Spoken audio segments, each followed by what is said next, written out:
એ ઈશ્વરે બનાવેલી પરીઓની પરિકથાનું પાત્ર નથી, પરંતુ આ દુનિયા ઉપર સંસ્કૃત થયેલી, સંસ્કાર પામેલી એવી જીવંત પ્રતિમાઓ છે. સ્ત્રીઓ હજી સુધી ઈશ્વર કેમ નથી બની શકી? ધર્મોને આ સવાલ પૂછો કે હજી સુધી સ્ત્રીઓ ઈશ્વર કેમ નથી બની શકી? દરેક અવતાર પુરુષોએ જ કેમ ધારણ કર્યા છે? ક્રિશ્ચિયાનિટી અને પૈગંબરે પણ પુરુષ સુધી જ કેમ અટવાયેલી? કેમ હજુ સુધી કોઈ સ્ત્રી પોપ ના બની શકી? કેમ હજુ સુધી કોઈ સ્ત્રી દલાઈ લામા નથી બની શકી? આગાખાનીમાં કેમ કોઈ સ્ત્રી નથી? હિન્દુ ધર્મમાં શંકરાચાર્ય કેમ નથી બની શકી? હજુ કેટલા જન્મ લેવા પડશે સ્ત્રીને ભગવાન બુદ્ધ બનવા માટે? આવું કેમ થયું છે? શીખ ધર્મમાં દરેક ગુરુઓ પુરુષો જ કેમ? અને 24 તીર્થંકરોમાં કોઈ સ્ત્રી તો હોય? દેવીઓ, સાધ્વીઓ, સંન્યાસિનીઓ, ભિક્ષુણીઓ બનવા સુધી સ્ત્રી કેમ પહોંચી શકી છે? સ્ત્રી ના તો ઈશ્વર હોય છે, ના અલ્લાહ, ના ભગવાનના અવતાર, ના પૈગંબર. જે આ જગતની જનની છે, સૃષ્ટિનું સર્જન કરનાર છે, એના ઉપર આવી છે પારકી ધરતીના પરમેશ્વર. અને આ પારકી ધણીનો પરમેશ્વર છે આ સૃષ્ટિ પર પોતાનો પતિ જ પત્નીનો પરમેશ્વર બનીને બેઠો છે.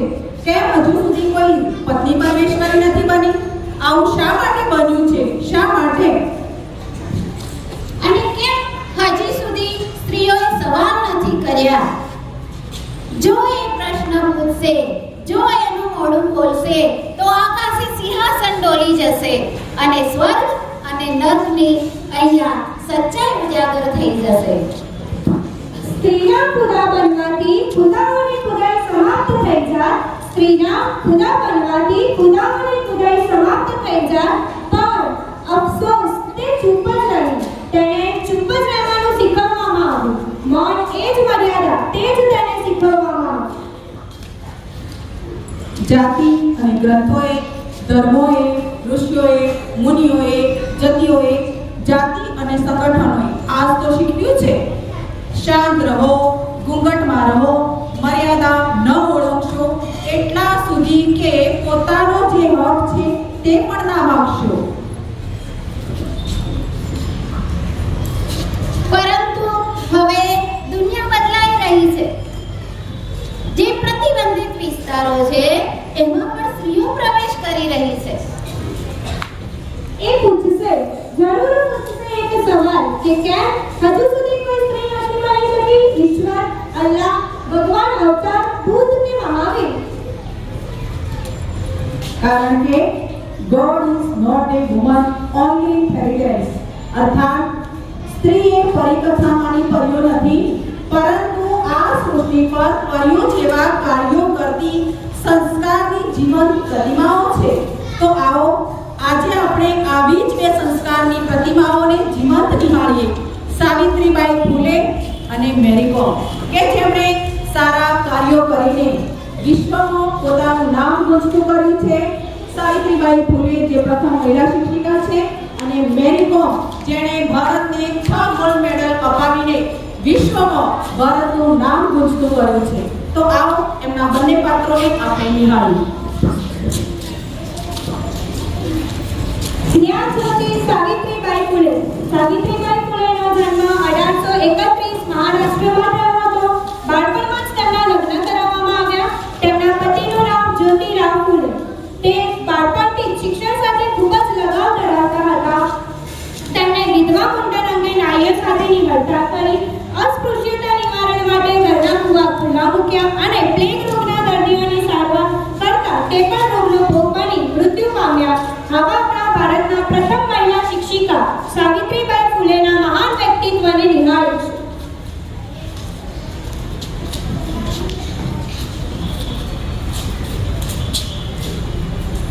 સાવિત્રી, ઓ સાવિત્રી, આ કામ કોણ કરશે? વાસણ માંજવાના પડ્યા છે ને તારું તો આખો દિવસ કામમાં ધ્યાન જ નથી લાગતું. હાય, હમણાં જ આવી. સાવિત્રી, તમે અભ્યાસમાં ધ્યાન રાખો, ચિંતા ન કરશો. તમારી બધી જ પરિસ્થિતિ હું સંભાળી લઈશ. હા જ્યોતિબા, હું ચોક્કસ અભ્યાસ કરીશ. હું મારા માટે નહીં પણ મારા સમાજની દરેક દીકરી માટે ભણીશ. તેમના માટે જ્ઞાનનો પ્રકાશ લઈને આવીશ. અને હા જ્યોતિ, આપણે આપણી દીકરીઓ માટે કન્યા શાળા અવશ્ય ખોલીશું. જરૂર, કન્યા શાળામાં અવશ્ય જજો અને સાથે તમારી બેનપણી ફાતિમા છે ને એને પણ સાથે લઈને જજો.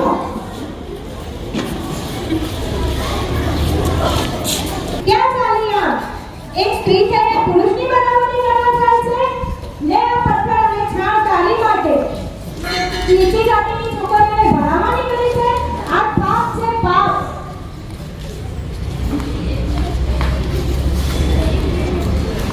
ચલો સાવિત્રી બહેન, આ લોકો તમારા ઉપર છાણ અને પથ્થર ફેંકે છે, શું તમને ખોટું નથી લાગતું?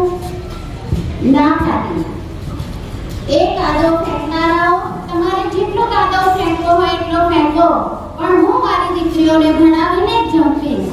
જ્ઞાનની જ્યોતિ લઈને, જ્ઞાનનો પ્રકાશ લઈને હું મારો જ્ઞાનનો દીવો પ્રગટાવીશ. જ્યાં સુધી દીકરીઓ અભ્યાસ નહીં કરે, સક્ષમ નહીં બને પોતાની રીતે, ત્યાં સુધી હું મારું કાર્ય આગળ ધપાવતી જ રહીશ. તમારે જેટલો કાદવ ફેંકવો હોય એટલો ફેંકો. સાવિત્રી, આજે પણ તેમણે તારા પર હા જ્યોતિબા, આ સમાજનો એક પૂર્વગ્રહ છે અને એ જ્યાં સુધી જ્ઞાન નહીં હોય, જ્ઞાનનો પ્રકાશ નહીં હોય, ત્યાં સુધી આ પૂર્વગ્રહ દૂર નહીં થાય. જ્ઞાનનો પ્રકાશ જ આ પૂર્વગ્રહને દૂર કરી શકશે. ધન્ય છે સાવિત્રીબાઈ તમને. ખરેખર તમારું આ સાહસ જ આપણું હથિયાર છે અને આ સાહસ જ આ સમાજને સુશિક્ષિત બનાવશે, દીકરીઓને ભણાવશે અને આપણો સમાજ સમૃદ્ધ બનશે. તો દીકરીઓ, હે મારી વાલી દીકરીઓ, જ્ઞાન મેળવો, અભ્યાસ કરો. આ સમાજમાં જે સામાજિક ભેદભાવ છે અને જે અજ્ઞાનતા છે એ તમારા અભ્યાસથી, ભણવાથી જ દૂર થશે અને જ્ઞાન મેળવશો તો જ આમાંથી તમે મુક્ત થઈ શકશો. એટલે જ કહું છું કે જ્ઞાન મેળવો અને જો તમે અભ્યાસ કરશો, તમારા જીવનને બરાબર ઉન્નત બનાવશો તો જ મારા કષ્ટ વેઠેલા સાર્થક થશે. સાવિત્રી બહેન, સાવિત્રી બહેન,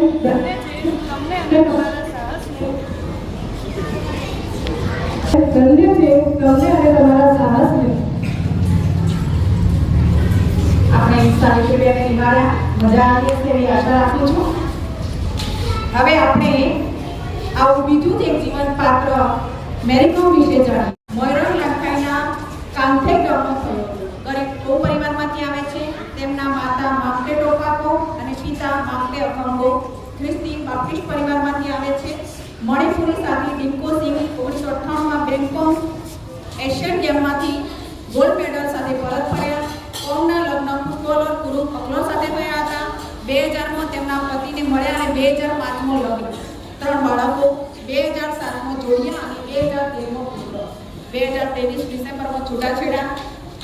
મેરીકોમ ખેતીકામમાં મદદ કરતા, શાળાએ જતા અને શરૂઆતમાં એથ્લેટિક્સ શીખતા અને પછી એક સાથે બોક્સિંગ શીખતા. તેમના પિતા બાળપણમાં એક સફળ કુસ્તીબાજ હતા. કોમને નિહાળી. ના, ઓ બા, મારે પણ કુસ્તી શીખવા જવું છે. અરે બેટા, કુસ્તી શીખીને તું શું કરશે? આપણે દીકરીઓએ તો ઘર જ સંભાળવાના હોય. આપણે તે રસોઈ ઘરમાં જ આપણું કામ પૂરું કરવાનું છે. મેરી, ધ્યાન ક્યાં છે તારું? જા ઘરકામમાં મમ્મીને મદદ કર. પિતાજી, મારે કંઈક અલગ કરવું છે. હું જ્યારે ડિંકો સિંહને ગોલ્ડ મેડલ જીતતા જોઉં છું ને, ત્યારે મને પણ લાગે છે કે હું પણ કંઈક કરી શકું છું અને હું પણ કુસ્તીમાં રિંગમાં લડી શકું છું. બોક્સિંગ એ છોકરીઓનું કામ છે. જો તારું પગલું બગડી જશે તો તારી સાથે લગ્ન કોણ કરશે? જા ચૂપચાપ માને ઘરકામમાં મદદ કરો. ચહેરો ભલે ને બગડે, પણ મારે તો મારા દેશનું નામ રોશન કરવું છે. મેરી,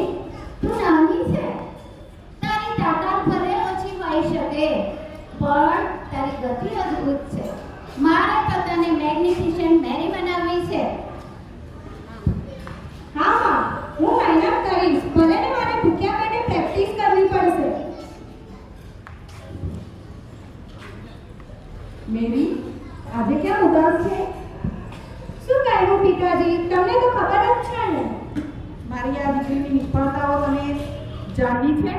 તેના પતિ દ્વારા તેણીની કમાણી પર ચોરીનો આરોપ મૂકવામાં આવ્યો. પરિવારને સાચવવા માટે પોતાની કારકિર્દી પણ છોડી દીધી. તેમ છતાં પણ મારી દીકરીએ વિશ્વમાં 6 ગોલ્ડ મેડલ સાથે ભારતનું નામ ગુંજતું કર્યું છે. તો એવા 6 ગોલ્ડ મેડલ વિશે તમને જણાવું, જે એની સફળતાઓની સિદ્ધિ સોને પે સુહાગા છે. 2005 એન્ટેલિયા, 2005માં પોડોસ, 2006માં ન્યૂ દિલ્હી, 2008માં નિંજો સિટી, 2010માં બ્રિસ્ટલ, 2018માં ન્યૂ દિલ્હી. ખરેખર આપણા માટે ગૌરવની બાબત છે કે 6 ગોલ્ડ મેડલ સાથે મેરી કોમે આ વિશ્વમાં ભારતનું નામ ગુંજતું કર્યું છે. આજના આધુનિક યુગમાં જ્યાં સ્ત્રીઓને માન સન્માન મળવાની આશા ઓછી હતી, તેવી જગ્યા જેવી કે આધુનિક ક્ષેત્રમાં સ્ત્રીઓ વિવિધ ક્ષેત્રે, વિજ્ઞાન ક્ષેત્રે, સંરક્ષણ ક્ષેત્રે, આર્મી, ડોક્ટર, દરેક વિવિધ ક્ષેત્રમાં સ્ત્રીઓએ પોતાની એક આગવી ઓળખ ઊભી કરી છે.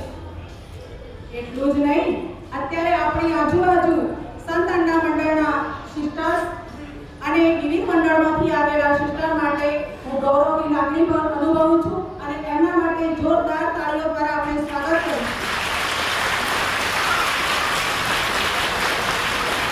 એટલું જ નહીં, પોતાનું પવિત્ર જીવન એમણે આપણા વિશ્વ માટે સમર્પિત કરી દીધું છે.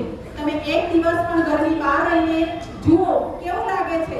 જ્યારે એમણે તો બાળપણથી જ પોતાનું જીવન આ વિશ્વ આપણા માટે સમર્પિત કર્યું છે, એ ખરેખર વંદનીય છે. અને મધર ટેરેસાને તો કેમ ભૂલી શકાય, જેમણે આપણે સંત તરીકે બિરદાવ્યા છે. સાથે સાથે એટલું પણ કહીશ કે આપણી સંત અન્ના મંડળમાંથી એક સહકારી કોઓપરેટિવ બેંક ચાલે છે, જેમાં સ્ત્રીઓ પગભર થાય છે. અને સાથે સાથે સંત અન્ના હાઈસ્કૂલ ડીસામાં બાળકો નાની વિદ્યાર્થીનીઓએ અભ્યાસ કરી રેલવે, નર્સ અને પોલીસમાં પોતાનું સ્થાન બનાવ્યું છે. તે ખરેખર ગૌરવની બાબત છે. છેલ્લે એટલું જ કહીશ કે મહિલાઓ વિશ્વનું શ્રેષ્ઠ સર્જન છે અને રહેશે. અને એટલે સ્ત્રીઓ એ ઈશ્વરે બનાવેલી પરિકથાનું પાત્ર નથી, પરંતુ આ સૃષ્ટિ પર, આ પૃથ્વી પર પરી જેવા કાર્યો કરનાર શ્રેષ્ઠ સુસંસ્કૃત જીવંત પ્રતિમાઓ છે. અસ્તુ.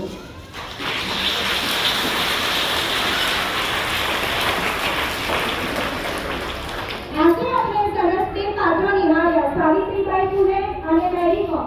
તો હું આપણી શાળાની તમામ વિદ્યાર્થીઓને એક સંદેશ આપવા માંગીશ કે તે પણ ખૂબ જ મહેનત કરે, ખૂબ આગળ વધે અને પોતાના માતા પિતા અને શાળાનું નામ રોશન કરે. Thank you.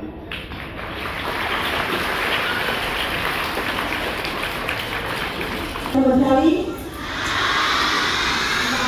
આપણે સ્ટેજ ઉપર પરફોર્મન્સ કરતા જોઈએ છીએ, પરંતુ જ્યારે આપણે શિક્ષકોને પણ જોઈએ ત્યારે આપણે એમનામાંથી ઘણું બધું શીખવાનું પણ મળે છે કે શિક્ષકોએ ખૂબ જ કોન્ફિડન્સથી બધા જ પાત્રોનું એમણે અહીંયા પ્રદર્શન કર્યું. એ માટે ફરી એકવાર એમને જોરદાર તાળીઓથી આપણે નવાજીએ છીએ.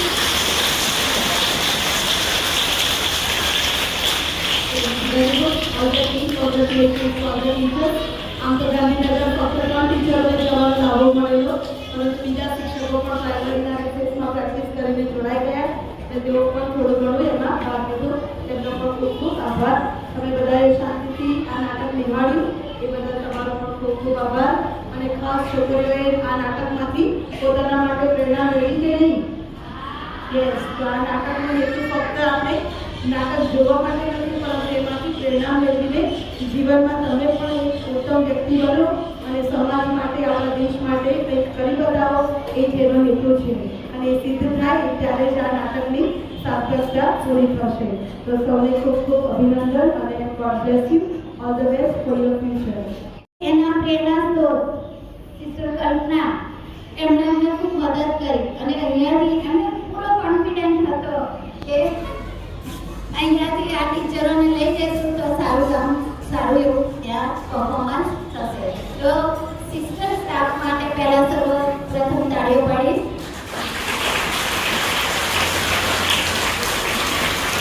અમને પણ કંઈક શીખવા મળ્યું, તો સિસ્ટર કલ્પના માટે પણ એકવાર તાળીઓ પાડીશ. એમના માર્ગદર્શન અને નાના બાળકોએ અમને જોયા, નિહાળ્યા, તો એ લોકોને પણ ખૂબ અભિનંદન છે અને તમે પણ આગળ આવું સારી રીતે પોતાનું કાર્ય કરતા રહો એવી અભ્યર્થના રાખીએ છીએ. અસ્તુ.